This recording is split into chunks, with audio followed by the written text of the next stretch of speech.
El Titanic yace en silencio en el fondo del Atlántico, pero aún habla a través de fragmentos de películas, registros olvidados y mensajes preservados, desde fotografías olvidadas hasta la advertencia de iceberg ignorada. Exploremos las piezas ocultas de una tragedia que la historia apenas recuerda. Número 9. A través de la lente del padre Brown. Instantáneas de la vida en el Titanic. Entre los 2.224 pasajeros que abordarían el Titanic, solo un hombre capturaría su alma en película antes de que ocurriera la tragedia. En las primeras horas del 10 de abril de 1912, mientras el majestuoso RMS Titanic se preparaba para su viaje inaugural desde Southampton, Inglaterra, un joven sacerdote con una cámara se convertiría sin saberlo en el cronista de la historia marítima. El padre Francis Brown, un sacerdote jesuita irlandés de 31 años y fotógrafo aficionado, subió a bordo del transatlántico más grande y lujoso del mundo. Su tío, el obispo de Cloyne, le había regalado un billete para la primera etapa de este histórico viaje. Con 268 metros de largo y 46,328 toneladas de peso, el Titanic era una maravilla de ingeniería y opulencia. Se promocionaba como insumergible y representaba la cumbre de los logros humanos. Del 10 al 11 de abril, el padre Brown documentó meticulosamente la vida a bordo de este palacio flotante.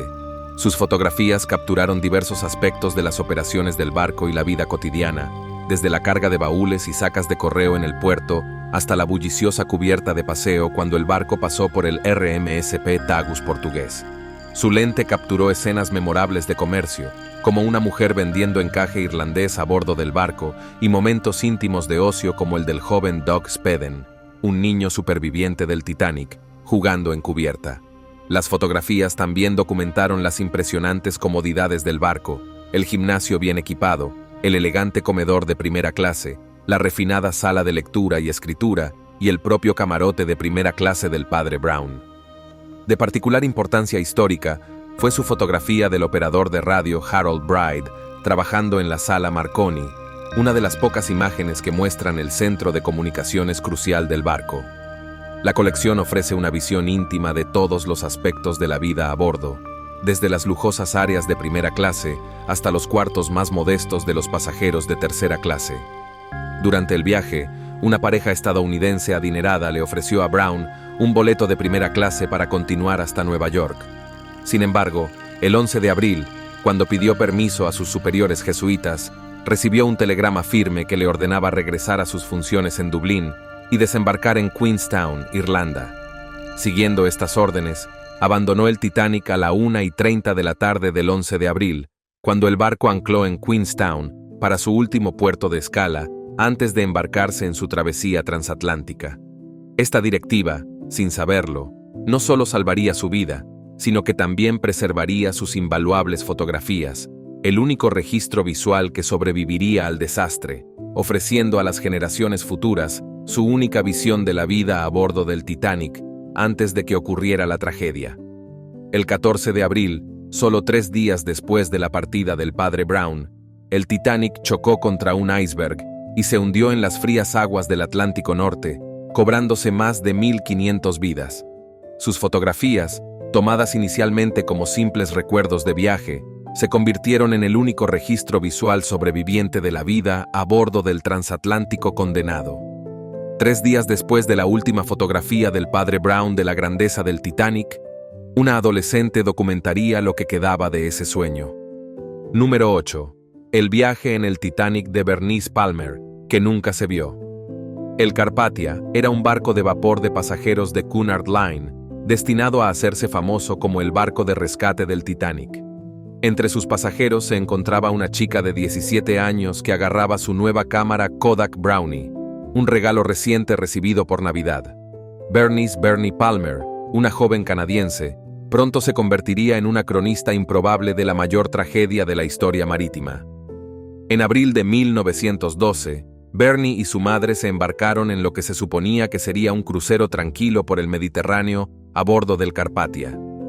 El tranquilo viaje dio un giro dramático el 14 de abril a las 12:20 am, cuando el operador de radio del barco recibió la desesperada llamada de socorro del Titanic, informando que había chocado con un iceberg y se estaba hundiendo rápidamente. El capitán Arthur Rostron entró inmediatamente en acción y ordenó al Carpathia que corriera hacia las últimas coordenadas conocidas del Titanic. Durante la noche oscura, navegó hábilmente por un traicionero campo de icebergs, mientras su tripulación y pasajeros, despertados de su letargo, se preparaban para recibir a los sobrevivientes de la tragedia que se estaba desarrollando. Al amanecer, Bernie y sus compañeros de viaje fueron recibidos por una visión inquietante. Enormes icebergs se alzaban en la distancia, sus picos irregulares brillaban a la luz de la mañana. A través de este paisaje inquietante, los botes salvavidas comenzaron a emerger de la niebla, sus ocupantes acurrucados para protegerse del frío cortante. Con una notable presencia de ánimo, Bernie comenzó a documentar este rescate histórico. Sus fotografías capturaron momentos crudos de supervivencia que se convertirían en históricos. En una imagen impactante, los sobrevivientes del Titanic se apiñan en la cubierta del Carpathia con ropa prestada que no combina, sus elegantes guardarropas de primera clase perdidos en las profundidades del Atlántico. Otro cuadro se congela. Un momento poderoso. Jóvenes recién casados, el señor y la señora. George A. Harder de Brooklyn. Sus rostros son una compleja mezcla de expresiones de alivio y angustia. En esa misma fotografía está la señora. Charles M. Hayes, de espaldas a la cámara de Bernie, sin saber que está siendo capturada en un momento entre la salvación y el dolor. Mientras ella y sus dos hijas sobrevivieron, su esposo, el presidente del Grand Trunk Railway, se hundió con el barco a través de la sencilla cámara Brownie de un adolescente. Estos momentos íntimos de supervivencia y pérdida humana se conservaron para siempre. Mientras documentaba la supervivencia de la humanidad a bordo del Carpathia, Palmer fotografió sin saberlo otra pieza del trágico rompecabezas, lo que muchos creen que fue el asesino del Titanic. Número 7. El hielo fatal. La búsqueda del iceberg del Titanic. Múltiples barcos que cruzaron estas aguas afirmaron haber fotografiado el mismo témpano que selló el destino del Titanic, lo que inició un debate de un siglo sobre qué imagen capturó realmente el trozo de hielo más infame de la historia. Entre estas fotografías, las de Bernice Palmer volvieron a resultar históricas. Tomadas al amanecer desde la cubierta del Carpathia, sus fotografías muestran un enorme iceberg, con lo que parecía ser una pista reveladora, una distintiva veta de pintura roja, presumiblemente raspada del casco del Titanic durante la colisión. Palmer vendió los derechos de estas imágenes históricas a Underwood & Underwood, una agencia de fotografía de Nueva York, por solo $10, y el contrato las describía específicamente como el iceberg y el campo de hielo con los que chocó el Titanic.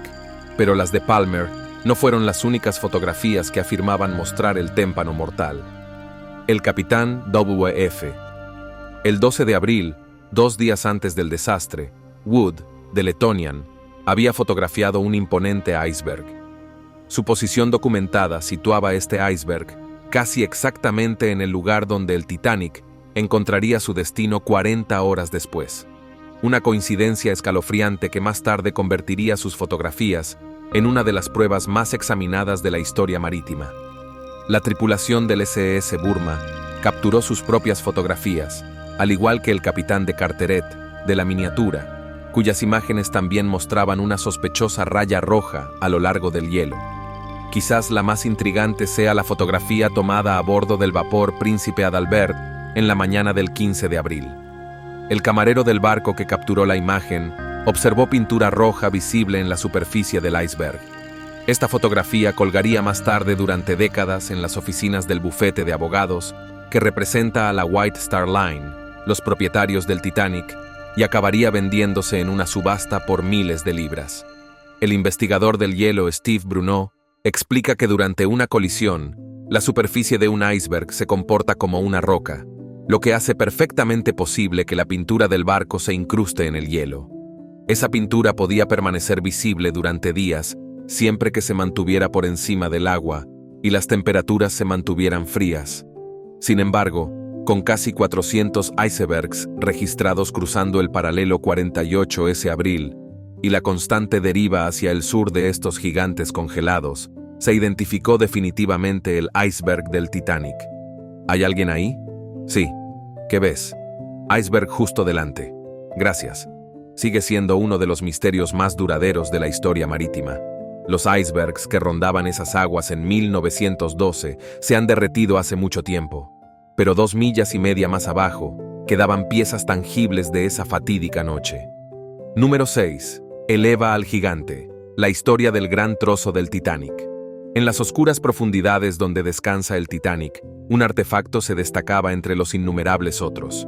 Una sección enorme del casco de estribor del barco que se conocería simplemente como el Gran Trozo. Con un peso extraordinario de 15 toneladas y abarcando varias cubiertas, este fragmento de la cubierta exterior del Titanic se convertiría en la pieza más grande jamás recuperada del naufragio. Aunque sacarlo a la superficie resultó ser una historia épica de determinación e ingeniería. Descubierto por primera vez en 1994, el equipo de recuperación dirigido por George Tulloch y Paul-Henri Najolet vio en esta enorme sección del casco una oportunidad de permitir que las generaciones futuras toquen literalmente un trozo de la historia del Titanic. Es la pieza más grande del Titanic, que con toda probabilidad se recuperará jamás. Su primer intento, en 1996, se convirtió en un espectáculo dramático, ya que los cruceros se reunieron para ver el ascenso planificado. El sumergible Nortil colocó bolsas de flotación en la sección del casco y durante 2 horas los observadores esperaron ansiosos. Pero el destino tenía otros planes. Cuando el barco canadiense MV Jim Killebrew no pudo subir a bordo la enorme pieza y el huracán Edward atravesó la sección del casco, esta se deslizó hacia el abismo. Sin inmutarse, el equipo regresó en 1998. Cuando se libera de su lastre, la bolsa de elevación flota de regreso a la superficie, arrastrando consigo todo lo que está sujeto con el barco. Esta vez, un soporte de fardos. Éxito. La enorme sección del casco, que entonces pesaba alrededor de 20 toneladas con vegetación marina y agua, enfrentó su mayor desafío en los esfuerzos por recuperarse. Una sección de 20 toneladas del casco del Titanic finalmente salió a la superficie después de 86 años en la oscuridad. Pero levantar la pieza fue solo el comienzo de su viaje. En Boston, los conservadores se enfrentaron a una difícil decisión. Finalmente, la dividieron en 2 secciones para su transporte práctico y exhibición. La sección principal se sometió a un intenso proceso de conservación, desalinización mediante ánodos de sacrificio, un baño de carbonato de sodio durante 18 meses y una limpieza cuidadosa con chorros de agua a alta presión. Sorprendentemente, algunos de los accesorios de bronce del casco permanecieron funcionales y aún quedaban restos de la pintura original en su superficie. Hoy, esta magnífica pieza de la historia marítima reposa en el Titanic, la exposición de artefactos en Luxor, Las Vegas, donde ha cautivado a más de 22 millones de visitantes. Su sección más pequeña, conocida como Little Piece, encontró un hogar en Orlando, Florida. Estos fragmentos del casco del Titanic sirven como conexiones tangibles con esa fatídica noche, permitiendo a los visitantes estar de pie ante piezas reales del legendario barco que había permanecido en silencio en el fondo del océano durante casi un siglo. Si bien la tecnología moderna ayudó a sacar la gran pieza de las profundidades, fue una innovación anterior la que intentó salvar al Titanic esa fatídica noche. Número 5. La visión de Marconi y los salvadores anónimos. A principios del siglo XX, un joven inventor italiano llamado Guglielmo Marconi revolucionó las comunicaciones marítimas con su sistema de telegrafía inalámbrica. En 1912, su tecnología se había vuelto esencial para los barcos de pasajeros, y el Titanic estaba equipado con el sistema inalámbrico más avanzado de su época. Para el buque más importante de la White Star Line, solo los mejores podían hacer tanto en tecnología como en personal. Pero el sistema solo era tan bueno como los hombres que lo operaban. Y en este caso, esos hombres se enfrentarían a desafíos que nadie podría haber previsto. En el corazón de la sala de radio del Titanic, 2 jóvenes, Jack Phillips y Harold Bride, estaban al mando de esta tecnología de vanguardia. Phillips, el operador de radio senior, y Bride, su asistente junior. Sus 2 operadores, John George Phillips y su junior, Harold Sidney Bride, trabajaban en un sistema de turnos y eran empleados por la empresa Marconi para mantener y operar el equipo inalámbrico de última generación del Titanic. El transmisor principal del barco, un generador de chispas rotatorio de 5 kilovatios, Era capaz de enviar mensajes a distancias de hasta 1.600 kilómetros, una hazaña notable para principios del siglo XX. Sin embargo, apenas 4 días después del viaje inaugural del Titanic, se produjo un desastre. El equipo inalámbrico del barco, la línea vital que conectaba el barco con el mundo exterior, se estropeó de repente.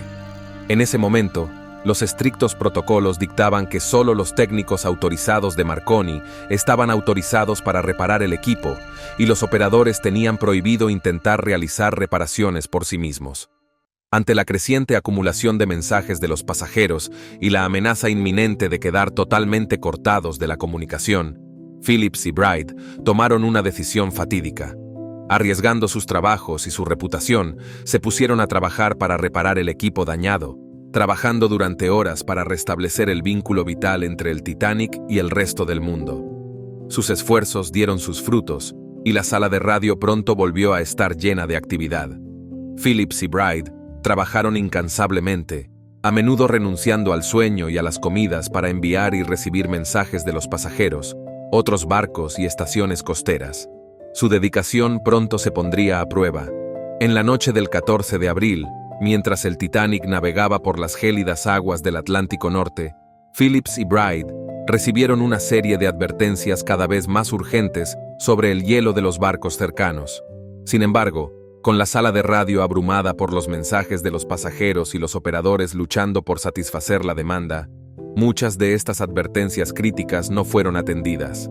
Cuando el Titanic chocó contra un iceberg a las 11:40 p.m., Phillips y Bright entraron inmediatamente en acción. «Vengan de inmediato. Hemos chocado contra un iceberg. Es un viejo CQD. Phillips». Se comunicaron con urgencia con el Carpathia y comenzaron a enviar señales de socorro, primero usando el código CQD tradicional de ven rápido, peligro, y luego cambiando a la señal SOS más nueva de salva nuestras almas, en un intento desesperado por atraer la atención de los barcos cercanos. A medida que la gravedad de la situación se hizo evidente, sus mensajes se hicieron más frecuentes. Número 4. Advertencias pasadas por alto. Icebergs que fueron ignorados. En los días previos a la fatídica colisión del Titanic con un iceberg, los operadores de radio del barco, Jack Phillips y Harold Bright, recibieron una serie de advertencias de hielo cada vez más urgentes de los barcos cercanos. Si se hubieran tenido en cuenta estos mensajes, podrían haber alterado el curso de la historia y evitado uno de los mayores desastres marítimos de todos los tiempos. La primera advertencia sobre la presencia de hielo llegó el 12 de abril, 2 días antes de la colisión, cuando el Titanic recibió un mensaje del Caronia, otro transatlántico de pasajeros que atravesaba el Atlántico Norte.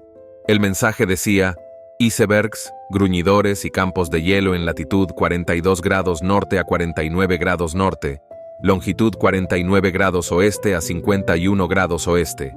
Esta advertencia, que situaba el campo de hielo directamente en la trayectoria del Titanic, fue reconocida por la tripulación del barco, pero no se tomó ninguna medida al respecto. Durante los días siguientes, el Titanic recibió una serie de advertencias similares de otros barcos, entre ellos el Baltic, el America y el Californian.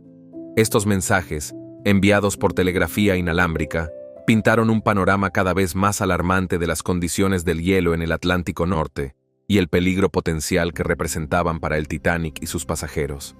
No puedo, no por mi cuenta.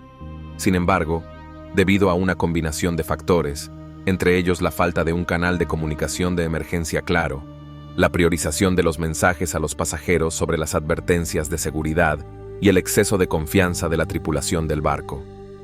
En la supuesta invencibilidad del Titanic, muchas de estas advertencias fueron pasadas por alto o ignoradas.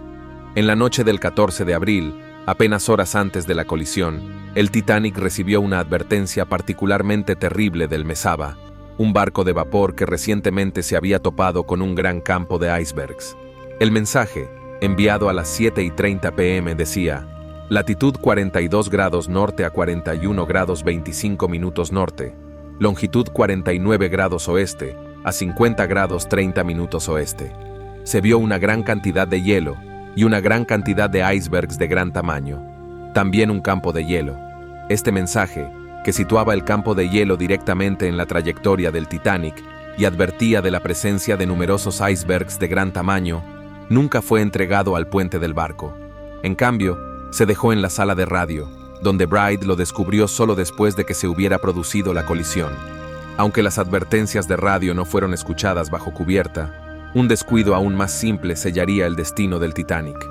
Cuando los vigías Frederick Fleet y Reginald Lee finalmente avistaron el iceberg, estaban librando una batalla imposible, una que comenzó con una llave faltante.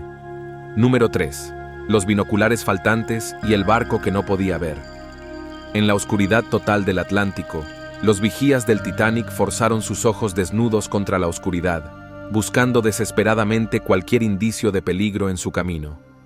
En esta noche sin luna, con un mar en calma y poco viento, permanecieron en su puesto, sin saber que su tarea estaba a punto de convertirse en parte de la mayor tragedia marítima de la historia. Un detalle fundamental en la historia del Titanic se centra en el segundo oficial David Blair, que originalmente estaba previsto que participara en el viaje inaugural del barco.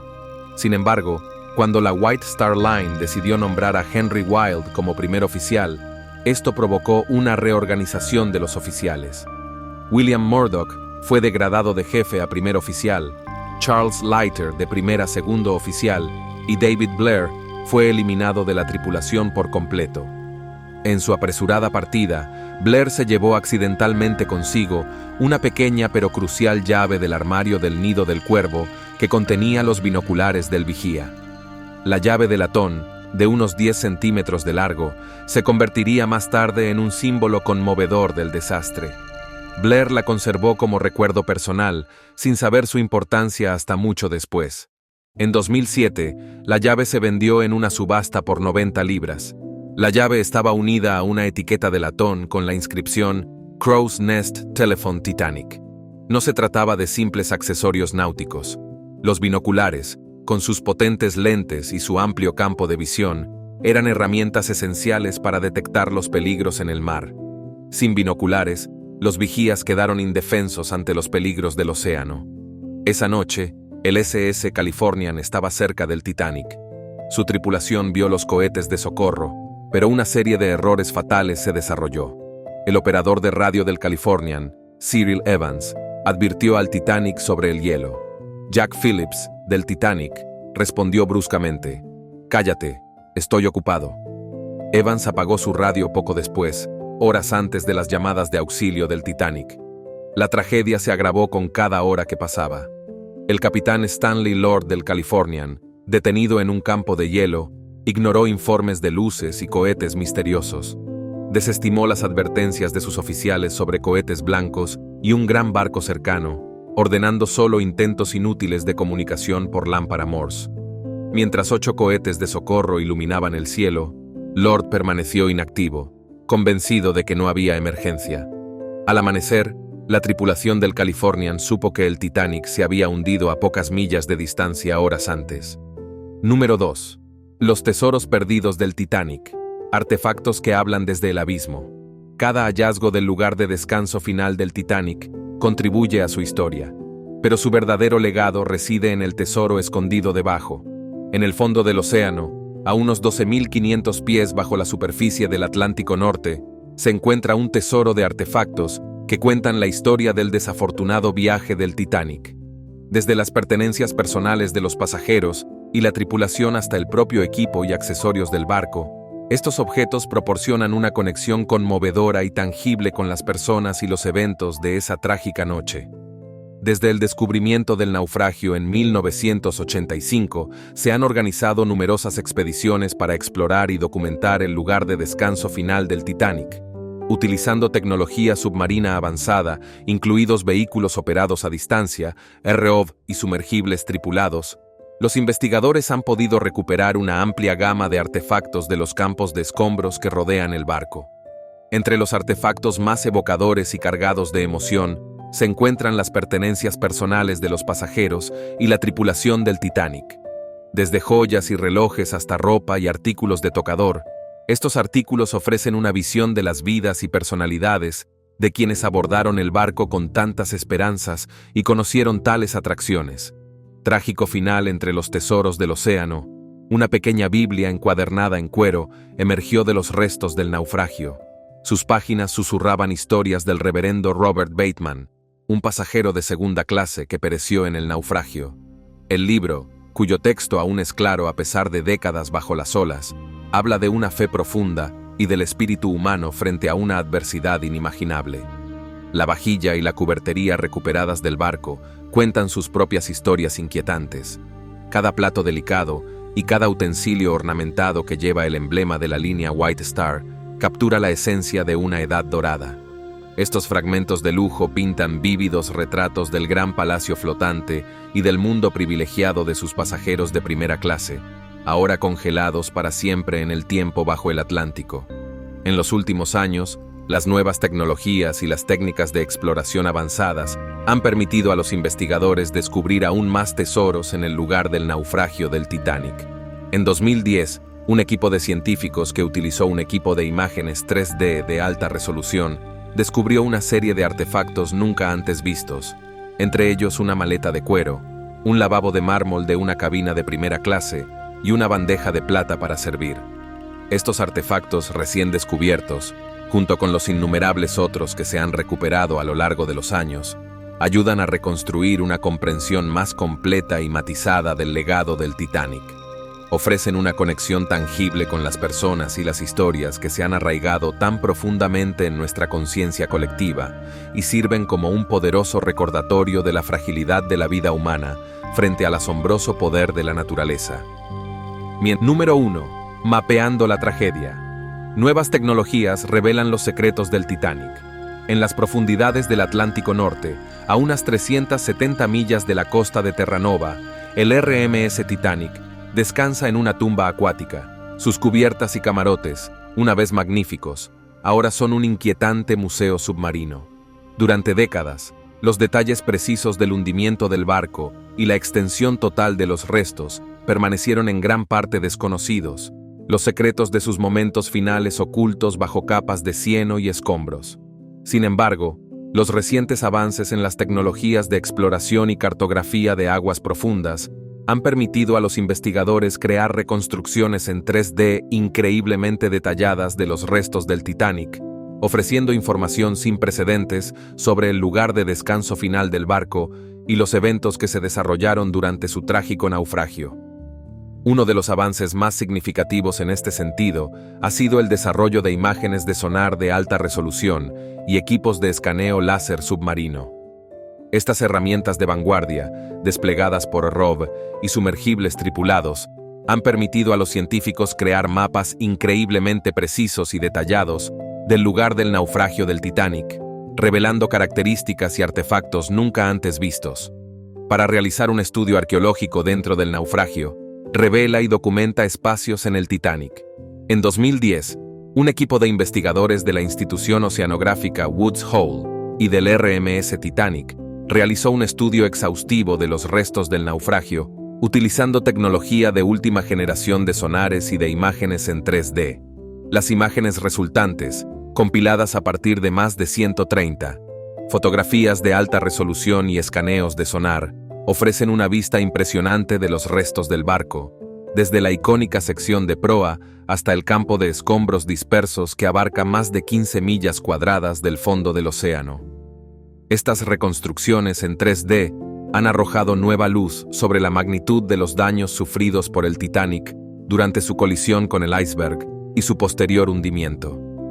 Las imágenes revelan el enorme corte en el casco del barco, los restos retorcidos y destrozados de la sección de popa y los innumerables artefactos y objetos personales esparcidos por el lecho marino. Además de proporcionar una comprensión más detallada de los restos físicos, estas tecnologías avanzadas de mapeo, incluso los testigos oculares del hundimiento del Titanic, tenían muchas percepciones diferentes de cómo se produjo ese hundimiento. También han permitido a los investigadores crear recorridos virtuales por el interior del Titanic, ofreciendo una visión inquietante de los camarotes, salones y pasillos que alguna vez fueron opulentos y que ahora yacen en ruinas silenciosas. Estos recorridos virtuales, elaborados a partir de datos de sonar, modelado 3D y fotografías de archivo, transportan a los espectadores a la inquietante realidad de las profundidades del océano. A medida que los exploradores digitales recorren los restos esqueléticos del barco, Cada corredor corroído y cada cámara fantasmal late con historias no contadas. La experiencia inmersiva une el tiempo mismo, dando vida a los ecos de esa fatídica noche y profundizando nuestra conexión con esta tragedia marítima duradera, donde la tecnología ahora ilumina las sombras de la historia. Nos vemos en el próximo video.